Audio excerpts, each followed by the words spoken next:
والصلاة والسلام على من لا نبي بعده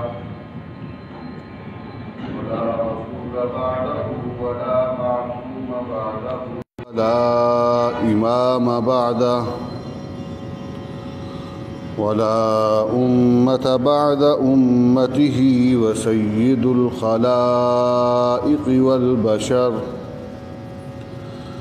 وصلى الله تبارك وتعالى عليه وعلى آله وأصحابه وأزواجه وأبنائه وبناته وذرياته وأتباعه أجمعين وسلم تسليما كثيرا كثيرا. أما بعد، قال الله تبارك وتعالى في القرآن الكريم: أعوذ بالله من الشيطان الرجيم، بسم الله الرحمن الرحيم.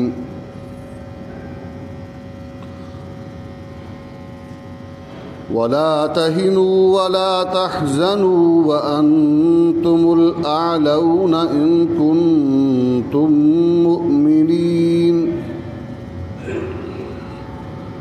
صدق الله العلي العظيم وصدق رسوله النبي الكريم، ونحن على ذلك من الشاهدين والشاكرين، والحمد لله رب العالمين. اللهم صل على محمد وعلى آل محمد كما صليت على إبراهيم وعلى آل إبراهيم إنك حميد مجيد. اللهم بارك على محمد وعلى آل محمد كما باركت على إبراهيم وعلى آل إبراهيم إنك حميد مجيد. رب اشرح لي صدري.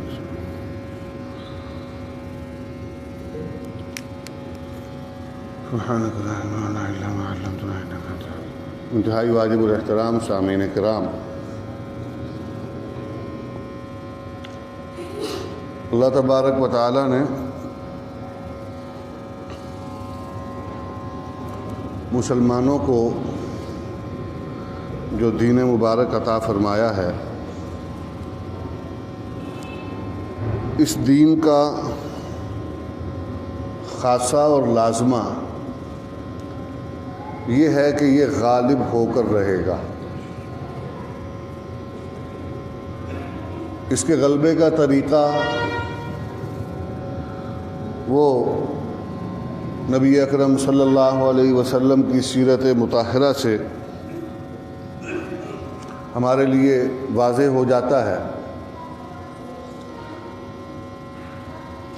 ایک ایک موڑ، ایک ایک مرحلہ، یوں سمجھ لیں کہ ایک آدمی کسی انجان شہر میں جاتا ہے تو اس کی جیب میں قرآن ایسے ہی ہے جیسے انجان شہر میں ایک آدمی کے پاس نقشہ، کہ وہ اس کی ایک ایک گلی پرکھ سکتا ہے، گھوم سکتا ہے اس نقشے کی طفیل۔ دنیا میں قدم رکھنے والا، سانس لینے والا، شعور کی آنکھ کھولنے والا مسلمان انسان جو ہے، قرآن مجید فرقان حمید اس کے لیے ایسے ہی ہے جیسے اجنبی شہر میں کسی آدمی کے لیے نقشہ۔ اور قرآن مجید نبی کریم علیہ السلام کی وہ پہلی سیرت ہے جو خود اللہ نے لکھی ہے۔ عام طور پر سیرت کی کتابیں آپ نے پڑھی ہوں، اگر یہ کسی سے نام سنا ہو تو وہ ہمارے علماء کرام نے لکھی ہیں۔ آج سے کوئی 1100 سال پہلے، کوئی 1200 سال پہلے، کوئی 1300 سال پہلے، اور کچھ قریب کے زمانے میں۔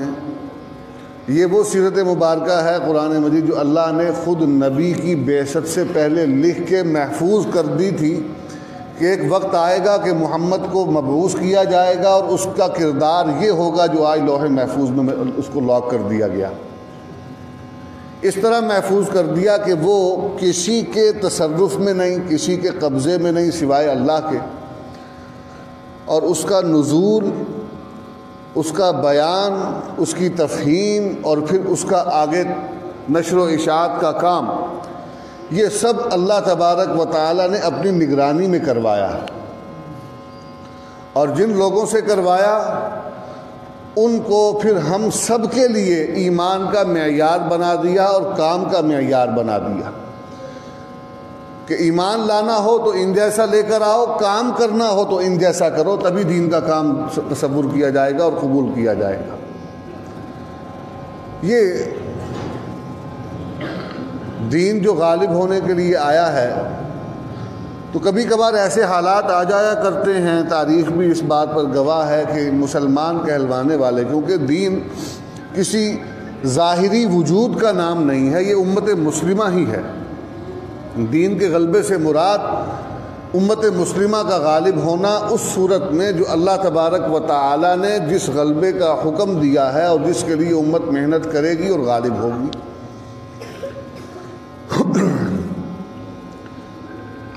یہ کسی بھی حوالے سے، کسی بھی زمانے میں، کسی بھی علاقے میں اگر آپ دیکھتے ہیں کہ مسلمان کبھی اگر ان کو ظاہری پسپائی اور شکست کا سامنا کرنا پڑا ہے تو یہ بھی اللہ کی طرف سے آزمائش تھی، اور وہ آزمائش اللہ اس لیے لیتے ہیں کہ میرا نام لینے والے، میری محبت کا نعرہ اور دم بھرنے والے، اعلان کرنے والے، پتہ تو چلے کہ ان کے دل میں میرے علاوہ کوئی اور تو نہیں۔ ایک آدمی جس وقت کسی بھی ادارے سے تعلیم مکمل کرتا ہے، کوئی فن سیکھتا ہے، تو وہ فن اب سیکھنے کے بعد اس وقت تک اسے سند سرٹیفکیٹ نہیں دیا جاتا جس وقت تک کہ اس کی آزمائش نہیں لے لی جاتی۔ اور اللہ تبارک و تعالیٰ نے نبی اکرم صلی اللہ علیہ وسلم کے ذریعے سے صحابہ کی تربیت تقوی کے حوالے سے کروائی، اور تقوی کیا ہے؟ ہر حال میں، ہر کام میں اللہ کا خیال دل میں رہنا، یا یوں کہہ لیا جائے کہ جس کام سے اس نے منع کیا ہے اس کام سے رک جانا، اور جس کام کے کرنے کا حکم دیا ہے وہ کام کرتے رہنا، اور دل میں سوائے اس کی یاد کے کسی اور کی جگہ نہ ہونا۔ یہ تقوی کا سادہ سا مفہوم ہے۔ اس کے لیے اللہ نے تربیت کروائی، معلم بنایا، مربی بنایا محمد الرسول اللہ صلی اللہ علیہ وسلم کو، اور پھر جس وقت یہ تعلیم و تربیت کا معاملہ مکمل ہوا تو اللہ نے پھر ایک آزمائش اور امتحان لیا، اور امتحان ایسا نہیں کہ کسی ایک ہی نشست میں بٹھا کر لے لیا، کئی مقامات پر لیا۔ کہیں اللہ تبارک و تعالیٰ نے ایسی آزمائش لی جیسی بدر میں تھی کہ صحابہ کی تعداد بالکل قلیل ہے، اسباب کے درجے میں چیزیں جو ہیں وہ ایسی نہیں ہے کہ ان کو لے کر آدمی کوئی بہت بڑا محاذ جو ہے اس کو فتح کر سکتا ہو، کوئی بہت بڑی جنگ جیت سکتا ہو، لیکن اللہ کا حکم آ گیا، صحابہ سارے کے سارے میدان میں نکل آئے، اور اللہ تبارک و تعالیٰ کی طرف سے اس حکم کی تعمیل پر جو آزمائش اللہ کی طرف سے تھی کہ سامنے دشمن کا لشکر جرار ہے، دشمن اپنی ساری طاقت لے کر میدان میں اترا ہوا، اور مسلمان قسم و پرسی کے عالم میں ہیں، سوائے اللہ کے اور کسی کا آسرا نہیں ہے۔ اللہ نے حکم دے دیا کہ میدان میں نکلو۔ یہ آزمائش تھی کہ دیکھوں تو صحیح میری محبت کا دم بھرتے ہیں، ان کی تربیت جو تقوی کے حوالے سے ہوئی ہے وہ کتنی ہوئی ہے۔ تو جب حکم دیا گیا تو جو سچے ثابت ہوئے، کھرے ثابت ہوئے، نبی ان کو لے کر میدان میں آئے اور ان کے لیے پھر دعا بھی کی۔ اللہ اکبر۔ پھر تاریخ اور سیرت کی کتابوں میں جو الفاظ ملتے ہیں کہ یہی ہیں جو لے آیا ہوں، آج اگر یہ بھی نہ بچے تو تیرا نام لینے والا پھر کوئی نہیں ہوگا۔ اللہ کی رحمت، اللہ کی غیرت، فرشتوں کو ایسے بھیجا امداد کے لیے کہ وہ جو لوگ وہاں موجود تھے ان کی باتیں بعد میں جب انہوں نے بیان کی اور کاتبین نے، لکھنے والوں نے، مورخین نے محفوظ کیا، وہ کہتے ہیں ایسی تیز ہوائیں اور ایسی آوازیں آ رہی ہیں جیسے آسمان سے کوئی مخلوق اتر رہی ہے، نظر نہیں آ رہی۔ اور صحابہ فرماتے ہیں کہ وہ اس وقت بدر کا محاذ اور معرکہ مکمل ہوا تو جو ہمارے ہاتھوں سے جن کو زخم لگے تھے ان زخموں کی اور جو فرشتوں کے ہاتھوں سے لگے ہوئے تھے ان زخموں کی واضح فرق اور پہچان ہو سکتی تھی کہ یہ انسان کے ہاتھ کا لگا ہوا زخم نہیں ہے۔ تو اللہ تبارک و تعالیٰ نے ایک آزمائش وہ لی، لیکن ایک آزمائش اور آئی وہ احد کے مقام پر جس وقت اللہ تبارک و تعالیٰ نے نبی کریم کے ذریعے سے طے کروایا کہ یہ فلاں فلاں فلاں کی ذمہ داری ہے، آپ نے غزوہ احد میں فلاں پہاڑی پر کھڑے رہنا ہے، اور جس وقت تک نبی کہے نا آپ نے وہ پہاڑی چھوڑنی نہیں۔ ظاہری اعتبار سے مسلمان میدان میں جیت گئے، اور وہ جو صحابہ جن کی ڈیوٹی تھی وہاں پر پہاڑ کی چوٹی پر، انہوں نے دیکھا کہ باقی مسلمان جو ہمارے ساتھی ہیں وہ مال غنیمت سمیٹ رہے ہیں، تو انہوں نے کہا کہ بھئی دیکھی اب ظاہری اعتبار سے نظر کچھ نہیں آ رہا، دشمن بھاگ گیا ہے، اس کو شکست ہو چکی ہے اور مال غنیمت سمیٹا جا رہا ہے، تو لہذا ہمارا یہاں پر کوئی کام نہیں۔ ان سے یہ چوک ہو گئی کہ اللہ تبارک و تعالیٰ نے نبی کریم کے ذریعے سے یہ کہلوا دیا تھا کہ اس کو تب تک نہیں چھوڑنا چوٹی کو جب تک کہ نبی خود نہ کہہ دیں، لیکن آپ نے صحابہ نے اپنی جو ظاہری صورتحال تھی وہ ان میں اختلاف رائے پیدا ہوا، کچھ نے کہا کہ بھئی ہمیں نہیں چھوڑنا، کچھ نے کہا کہ نہیں، دیکھو باقی سب ہمیں فتح ہو چکی ہے اور باقی سب مال سمیٹ رہے ہیں۔ آپ اترے اور وہ جو اللہ تبارک و تعالیٰ کی طرف سے طے شدہ معاملہ تھا، یہ سب کچھ ہونا تھا۔ حضرت خالد بن ولید رضی اللہ تعالیٰ عنہ اس وقت تک مسلمان نہیں ہوئے تھے، اسی پہاڑی کے پیچھے عقب میں وہ چھپے ہوئے تھے اپنی ایک لشکر کے ساتھ، تیر اندازوں کے ساتھ، اور جیسے ہی صحابہ نے وہ پہاڑی چھوڑی وہ پیچھے سے حملہ آور ہوئے، اور مسلمانوں کی جو ظاہری طور پر فتح تھی وہ ایک شکست میں تبدیل ہو گئی۔ 75 کے قریب صحابہ جو ہے وہ جام شہادت انہوں نے نوش کیا، خود نبی کریم علیہ السلام کے دندان مبارک شہید ہوئے۔ اللہ اکبر، عجیب و غریب منظر اور عجیب و غریب واقعات ہیں احد کے میدان کے وقت، نہیں ان کا آپ کے سامنے ذکر کیا جائے کیونکہ ہمارا آج کا موضوع صرف وہ واقعہ نہیں ہے، وہ سبق ہے جو سارے واقعے سے ہمیں ملتا ہے۔ اس آیت مبارکہ میں جو ایک مسلمانوں کو ڈھارس بندھائی گئی ہے، یہ غزوہ احد کے بعد کی آیات ہیں۔ یہ پوری آیات کا جو سلسلہ ہے 6-7 آیات تقریباً بنتی ہیں، یہ سب اسی موقع پر نازل ہوئیں، لیکن اس میں سے یہ جو خاص ہے وَلَا تَهِنُوا وَلَا تَحْزَنُوا وَأَنْتُمُ الْأَعْلَوْنَ إِن كُنتُم مُؤْمِنِينَ، یہ خاص اس لیے میں نے آج تلاوت کی کہ اس میں جو ڈھارس اور جو سبق اور جو حکم اور پیغام دیا گیا ہے اس کو آج سمجھنے کی ضرورت ہے۔ میرا اور آپ کا سب کا قرآن مجید فرقان حمید کے ساتھ جو تعلق ہے وہ رہنمائی کا ہے۔ ہم قرآن سے اپنی عملی زندگی کے لیے جب تک رہنمائی نہیں لیں گے اس وقت تک قرآن کا مقصد پورا نہیں ہوگا، اس وقت تک ہمارا قرآن کے ساتھ تعلق کا حق ادا نہیں ہوگا۔ ہمیں قرآن کے ساتھ تعلق رہنمائی کے حوالے سے قائم کرنا چاہیے، محض برکات کے لیے نہیں، محض مردے بخشوانے کے لیے نہیں، محض دکان اور مکان کی خیر و برکت کے لیے اور مال میں بڑھوتری کے لیے قرآن نہیں تھا، اس کا تعلق قائم نہیں کرنا، بیماریوں سے شفا کے لیے، یہ سب برکتیں قرآن میں موجود ہیں، لیکن قرآن ہماری عملی زندگی کی رہنمائی کے لیے یہ ہمیں بتاتا ہے کہ حلال کیا ہے، حرام کیا ہے، پاک کیا ہے، ناپاک کیا ہے، جائز کیا ہے، ناجائز کیا ہے، کیا کرنا ہے، کیا چھوڑنا ہے، یہ قرآن بتاتا ہے۔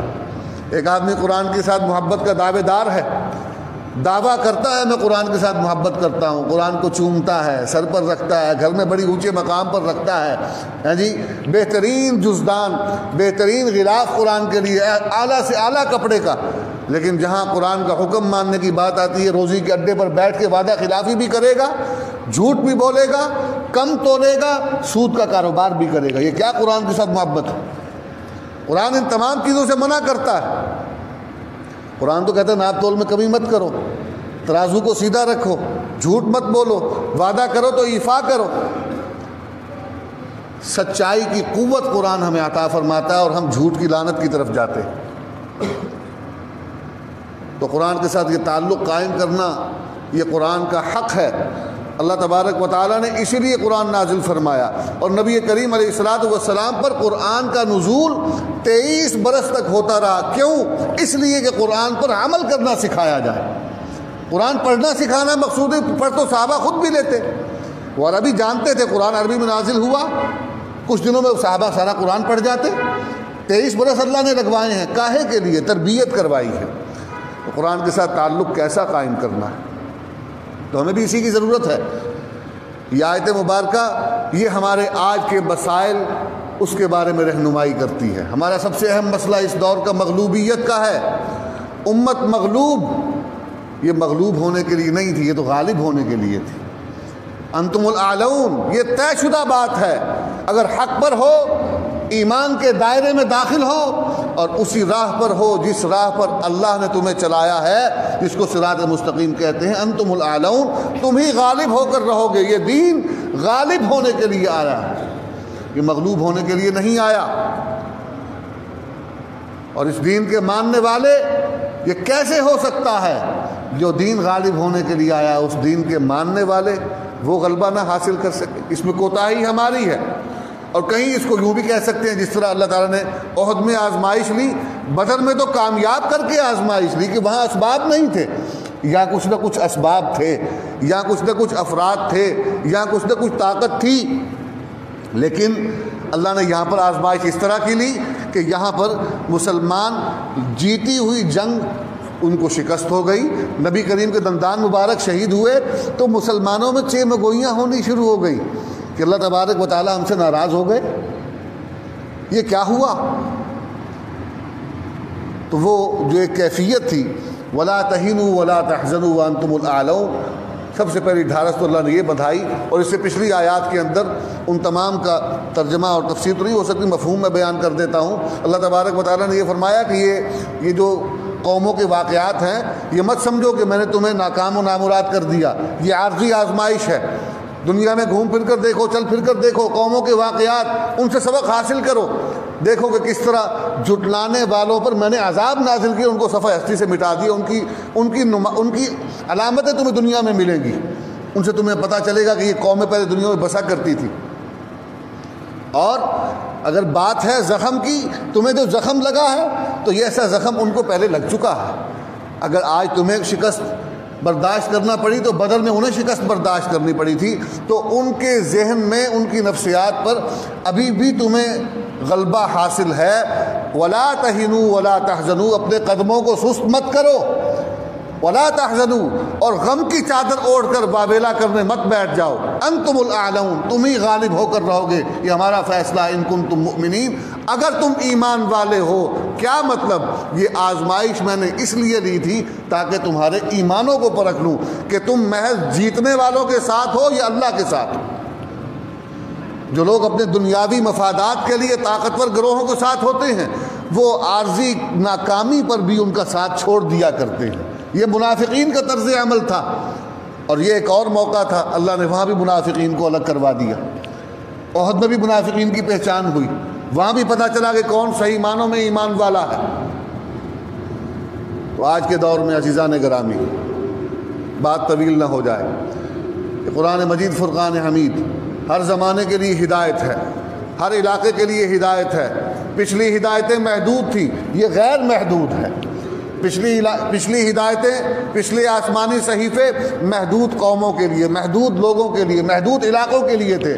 قرآن کسی بھی حوالے سے محدود نہیں ہے، یہ لا محدود ہے، نہ خاص قوم کے لیے ہے، نہ خاص علاقے کے لیے ہے، نہ خاص زمانے کے لیے ہے۔ جب یہ نہ کسی خاص قوم کے لیے، نہ خاص علاقے کے لیے، نہ خاص زمانے کے لیے، اس کا مطلب ہے یہ کالے کے مسائل بھی حل کرتا ہے، گورے کے مسائل بھی حل کرتا ہے۔ یہ 100 سال پہلے کا مسلمان ہو، 200 سال پہلے کا ہو، یا 200 سال بعد کا آنے والا انسان ہو، اس کے مسائل کا بھی حل قرآن پیش کرتا ہے۔ تو ہمیں قرآن سے اپنے مسائل کا حل طلب کرنا ہے۔ آج مسلمانوں کی جو حالت ہے اس پر ہمیں غور کرنے کی ضرورت ہے۔ استقامت اللہ تبارک و تعالیٰ نے مسلمانوں کو جو کامیابیاں عطا فرمائی تھی، وہ ظاہری پسپائی پر رکتے نہیں تھے، اسی راہ پر مضبوطی سے جمے رہتے تھے۔ آج مسلمانوں کے نمائندگان وہ اپنی راہ مت چھوڑیں، اسی راہ پر جمے رہیں، اور جو ان کے ساتھ تعلق رکھنے والے لوگ ہیں ان کے لیے استقامت یہی ہے کہ وہ اپنے ان نمائندگان کے ساتھ مضبوطی کے ساتھ وابستہ رہیں۔ دین کی بات کرنے والا، اس پر پریشانی آتی ہے، لوگ دیکھتے ہیں کہ یار یہ آدمی فلاں پریشانی میں آ گیا، چھوڑو کسی اور مولوی کو ڈھونڈو۔ کیوں؟ یہ آدمی جو ہے نا، یہ اپنی بات سے ہٹے گا نہیں اور ہمیں بھی پھنسوائے گا، مروائے گا۔ یہ طرز عمل، یہ امت مسلمہ کا طرز عمل نہیں ہے۔ یہ کس کا طرز عمل ہے؟ میں نے عرض کیا، یہ منافقین کا طرز عمل ہے، جو اپنی مرضی کی بات پسند کرنا چاہتے ہیں، محض غلبہ چاہتے ہیں، محض میٹھا میٹھا چاہتے ہیں، کڑوی بات جنہیں برداشت نہیں ہوتی۔ لیکن یاد رکھیے یہ آزمائشیں دونوں طرح کی ہوتی ہیں، اللہ دے کر بھی آزماتا ہے اور لے کر بھی آزماتا ہے، دونوں طرح کی آزمائشیں ہوتی ہیں۔ کامیاب وہی ہوتا ہے جو دونوں آزمائشوں پر پورا اترنے والا ہو، ہر حالت میں صراط مستقیم کے ساتھ چمٹا رہے۔ نبی کریم علیہ الصلوۃ والسلام نے جو کچھ عطا فرمایا ہے اس کو دانتوں کی جڑوں سے مضبوطی کے ساتھ پکڑے رہے، کامیابی اس کے قدم چومے گی۔ یہ بھی یاد رکھیے میری اور آپ کی کامیابی، ہم اس کو کامیابی مت تصور کریں جس کامیابی کا فلسفہ مغرب نے دیا ہے، جو طاغوتی قوتوں کا دیا ہوا کامیابی کا فلسفہ ہے، اسے کامیابی مت تصور کیجئے۔ اس کی راہ میں قدم رکھنا، اللہ اکبر۔ تو کیا کسی نے کہا ہے جی کہ کوئے یار کی گلیوں میں چلنا پھرنا، بس اسی چلنے پھرنے میں انسان کو اگر موت آ جائے تو یہی اس کی کامیابی ہے۔ وصال نہ بھی ہو لیکن اس راہ پر چلتے رہنا، ان قدموں کو لے کر کمزور قدموں کے ساتھ ہی راہ درست ہو، حق کا انتخاب کر لیا جائے اور پھر چلتے رہا جائے۔ اسی راہ میں انسان کی اگر موت ہو جاتی ہے تو یہ کامیابی ہے۔ ضروری نہیں کہ وہ ہدف اور وہ منزل اسے مل ہی جائے جس کو طے کر کے وہ گھر سے نکلا ہے۔ اور اس دور میں ہمیں عزیزان گرامی بات کو ختم کریں، ہمیں اس دور میں اپنے مستقبل کی فکر کرنی ہے، یعنی اپنی نسل نو کی فکر کرنی ہے۔ دشمن نے ہر طرف سے جال بچھا دیے ہیں، ہماری نسل نو کو تعلیم کے نام پر دین سے دور کیا جا رہا ہے، تفریح کے نام پر دین سے دور کیا جا رہا ہے، تشہیر کے نام پر دین سے دور کیا جا رہا ہے، خبریں سنائی جاتی ہیں اس کے اندر بھی ایسے معاملات کر دیے جاتے ہیں کہ ہماری نوجوان نسل دین سے دور ہو رہی ہے، دین سے بے بہرا ہو رہی ہے۔ تعلیم کے میدان میں ہیں جی، تشہیر کے میدان میں جس بھی حوالے سے آپ دیکھیں انہوں نے جال بچھائے ہوئے ہیں۔ ہمیں اپنی نسلوں کی حفاظت کے لیے اپنے اپنے گھروں میں دین کو زندہ کرنے کی ضرورت ہے، قرآن کے ساتھ تعلق قائم کرنے کی ضرورت ہے۔ جب تک ہم قرآن کے ساتھ وہ تعلق زندہ نہیں کریں گے جو تفہیم اور عملی زندگی سے وابستہ ہے، اس وقت تک ہمارے گھروں میں دین زندہ نہیں ہوگا اور ہماری نسل کے ایمان کی حفاظت کا سبب نہیں پیدا ہوگا۔ اپنی نسلوں کے ایمان کی حفاظت کرنی ہے تو ان کو قرآن کے ساتھ وابستہ کیجیے، حاملین قرآن کے ساتھ وابستہ کیجیے، مدارس مساجد کے ساتھ وابستہ کیجیے۔ بھول جائیے اس بات کو، اگر آپ کا بچہ کسی نام نہاد اعلیٰ تعلیمی ادارے میں نہیں بھی پڑھتا، 4 پیسے کم کما لیتا ہے، ایمان بچا لیتا ہے تو آپ کامیاب۔ لیکن اگر وہ کسی بہت ہی نام کے اونچی دکان پھیکا پکوان ایسے تعلیمی ادارے میں جاتا ہے جہاں پر اسے دنیا کی تمام باتیں بتائی جاتی ہیں، مال حاصل کرنے کے تمام گر سکھائے جاتے ہیں، لیکن ایمان کی حفاظت کیسے کرنی یہ نہیں بتایا جاتا، تو وہ مال چاہے جتنا مرضی کما لے، ایمان غارت ہو گیا تو آپ کی نسلیں برباد ہو گئی۔ اب فیصلہ آپ کے ہاتھ میں ہے، آپ کیا فیصلہ کرتے ہیں؟ وہ کیا کسی نے کہا فیصلہ تیرے ہاتھوں میں ہے، دل یا شکم، یا پیٹ کی طرف دیکھیں یا دل کی طرف دیکھیں۔ اللہ تعالیٰ مجھے اور آپ کو، ہم سب کو اپنے ایمانوں کی حفاظت کے لیے قرآن کے ساتھ تعلق مربوط اور مضبوط کرنے کی توفیق عطا فرمائے۔ اللہ تبارک و تعالیٰ ہمیں نبی کریم علیہ الصلوۃ والسلام کے لائے ہوئے دین کی تفہیم اور اس کی ترویج و اشاعت کا کما حقہ محنت کرنے والا بنا دے، اور اخلاص نیت کے ساتھ، نیک نیتی کے ساتھ دین کی خدمت کرنے والا بنا دے، خادم دین بنا دے، اور ہماری خدمات کو قبول فرما لے۔ اللہ تبارک و تعالیٰ نے جو کچھ مختصر سی معروضات آپ کے سامنے رکھنے کی توفیق عطا فرمائی اس مختصر وقت میں، اللہ قبول فرما لے۔ کچھ سمجھ آ گئی؟ کچھ سمجھ آئی کہ نہیں؟ یہ بڑا مسئلہ ہوتا ہے۔ وہ دادا جی رحمۃ اللہ علیہ کا واقعہ اکثر میں سنایا کرتا ہوں۔ وہ ایک علاقے میں گئے، بلوچ بھائی تھے، انہوں نے 2 گھنٹے 2.5 گھنٹے کی تقریر کی، بعد میں پوچھا کچھ سمجھ آیا؟ انہوں نے کہا کچھ سمجھ نہیں آیا۔ تو وہ پھر سارا دن ان نے گزارا، ان کی بولی اور محاورہ سمجھا، رات کو پھر تقریر کی ان کے اندر، کیونکہ مقصود دین سمجھانا تھا، محض اپنی زبانی جمع خرچ کو ان کے سامنے بگھارنا مقصود نہیں تھا، لفاظی دکھانا مقصود نہیں تھا، اپنی طلاقت لسانی دکھانا مقصود نہیں تھا، بات سمجھانا اور پہنچانا مقصود تھا۔ یہ ان کی محنت تھی۔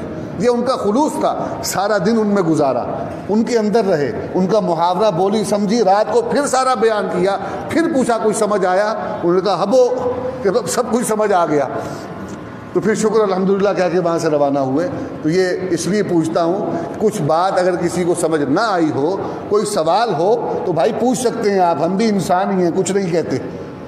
یہ جو آپ نے دیواریں بنا رکھی ہیں نا اندیکھی اور اپنے ذہنوں کے اندر، ان دیواروں کو ختم کیجئے، علماء کے ساتھ تعلق قائم کیجئے، اپنے مسائل علماء سے پوچھیے، وہ آپ کو قرآن و سنت کی روشنی میں اس کا حل بتائیں گے۔ کوئی بات اگر نہ سمجھ آئی ہو تو پوچھ لیں، اللہ تبارک و تعالیٰ کی توفیق سے انشاءاللہ جو بھی جواب بن سکے گا وہ عرض کروں گا، سمجھانے کی کوشش کروں گا۔ کوئی بات اگر ادھوری رہ گئی تو مولانا موجود ہیں، ان کے فرزندان موجود ہیں، علماء باقی موجود ہیں، یہ سب یہاں موجود ہیں، انشاءاللہ یہ آپ کی رہنمائی کے لیے یہی ہیں۔ ان سے رابطے میں رہا کریں، ان سے دین کے معاملات، اپنے روزمرہ کے معاملات، اپنی زندگی آپ نے کیسے گزارنی ہے اور مسلمان ہونے کے ناطے آپ کی کیا کیا ذمہ داریاں بنتی ہیں، یہ سب کچھ یہ آپ کو علماء ہی بتائیں گے۔ یہ آپ کو سائنسدان نہیں بتا سکتے، یہ وکیل نہیں بتا سکتے، آپ کے پرائم منسٹر اور آپ کے پریزیڈنٹ نہیں بتا سکتے، یہ آپ کو علماء بتائیں گے، وہ چاہے کسی مسجد میں بیٹھنے والا ہو، کسی جھونپڑی میں رہنے والا ہو یا کسی محل میں رہنے والا ہو، علم انہی کے پاس ہے۔ اللہ تبارک و تعالیٰ میرا اور آپ کا ہم سب کا حامی و ناصر ہو۔ وآخر دعوانا الحمدللہ رب العالمین۔ دعا مانگ لے جی۔ الحمدللہ رب العالمین والعاقبۃ للمتقین والصلاۃ والسلام علی سید الانبیاء والمرسلین وعلی آلہ وازواجہ واصحابہ وابنائہ وبناتہ وذریاتہ واتباعہ اجمعین۔ اللہم اعنا علی ذکرک وشکرک وحسن عبادتک۔ اللہم انت السلام ومنک السلام تبارکت یا ذا الجلال والاکرام۔ اللہم انا نسألک علما نافعا ورزقا طیبا وعملا متقبلا۔ اللہم انا نجعلک فی نحورہم ونعوذ بک من شرورہم۔ اللہم انا نجعلک فی نحورہم ونعوذ بک من شرورہم۔ اللہم انا نجعلک فی نحورہم ونعوذ بک من شرورہم۔ اللہم اکفنا بحلالک عن حرامک واغننا بفضلک عمن سواک۔ اللہم اہدنا واہد اولادنا واولاد المسلمین۔ اللہم ارنا الحق حقا وارزقنا اتباعہ وارنا الباطل باطلا وارزقنا اجتنابہ۔ اللہم احسن عاقبتنا فی الامور کلہا واجرنا من خزی الدنیا وعذاب الآخرہ۔ الہ العالمین پریشان حالوں کی پریشانیاں دور فرما دیجیے، مشکلات آسان فرما دیجیے، رحم فرمائیے، فضل فرمائیے، مقروضوں کا قرض کی ادائیگی میں اپنے خزانہ غیب سے مدد فرمائیے۔ الہ العالمین جن کی اولاد ان کو اولاد نرینہ عطا فرمائیے، جو بیمار ہیں ان کو شفائے کاملہ عاجلہ مستمرہ عطا فرمائیے، تو دنیا سے رخصت ہو گئے اللہ فضل و کرم کا معاملہ فرماتے ہوئے درجات بلند فرمائیے، مغفرت فرما دیجیے، عفو درگزر فرمائیے، قبور کو منور فرمائیے، کشادہ فرمائیے، حساب کتاب میں آسانی فرمائیے۔ ارحم الراحمین ہیں، غفور الرحیم ہیں، فضل و کرم کا معاملہ فرماتے ہوئے حسنات قبول فرمائیے، سیئات کو حسنات میں مبدل فرما دیجیے۔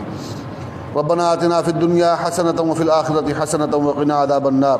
ربنا لا تزغ قلوبنا بعد اذ ہدیتنا وہب لنا من لدنک رحمۃ انک انت الوہاب۔